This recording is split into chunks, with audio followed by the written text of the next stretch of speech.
The Cuban people are currently suffering unprecedented economic suffocation by the United States. More than 6 decades of the U.S. economic, commercial, and financial blockade have shaped daily life on the island. On the eve of the United Nations General Assembly vote on the Havana Resolution demanding an end to this economic war against the Cuban people, tensions are intensifying. From Havana shores to endless reach, where sun and shadows play and preach, Latin fire lights up the sky. For you and I, we breathe inside. Hemispheric headlines true. The blockade against Cuba has been in place for more than 63 years. With the arrival of the Donald Trump administration to the United States and Marco Rubio as Secretary of State of the Empire, the blockade has been intensified to extreme levels. It prevents the arrival of food, medicine, and essential equipment for hospitals and electrical grids.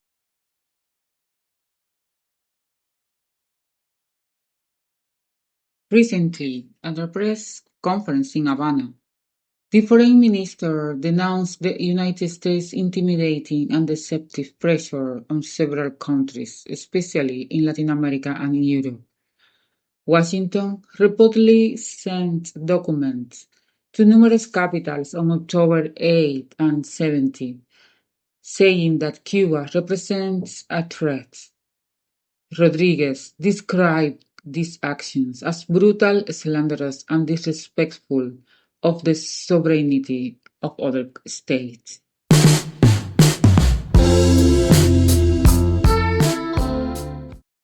The Cuban American lobby in Miami has influenced policy toward Cuba for decades. With millions in funding, it has promoted pressure and hostility that keep the island under siege. The Helms-Burton Act of 1996 strengthened this framework, extending the reach of the blockade beyond U.S. borders. Due to the blockade, ships carrying medicine and food cannot dock in Cuba because their companies are threatened and exposed to U.S. sanctions. Cuban hospitals lack spare parts.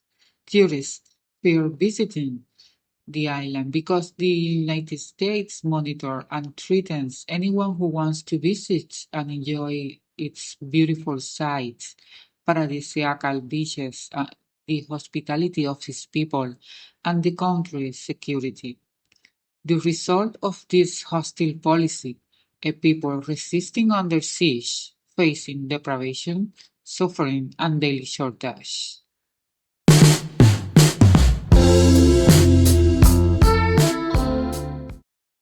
In addition to this situation caused by the United States on the island, Washington uses all its technology and some Trumpist Cubans living in the United States to generate disinformation and confusion among the people of the Caribbean island, with campaigns paid for with state funds to try to discredit the government of Havana with accusation of alleged mismanagement of the island's economy and human rights violations.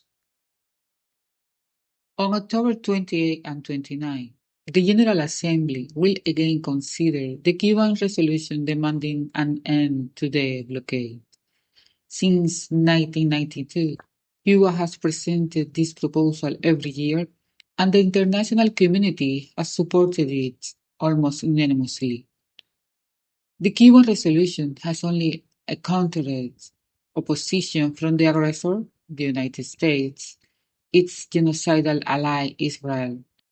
The Cuban foreign minister assures that despite the pressure, the resolution will prevail by an overwhelming majority.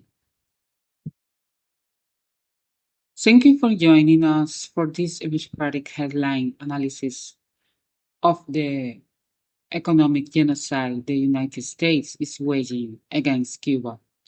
Subscribe to follow us, because in our next video we'll share our analysis of Venezuela and 21st century geopolitics. Bye, and we'll see you soon, because keeping you informed is our priority. And preach. Latin fire lights up the sky. For you and I, we breathe inside.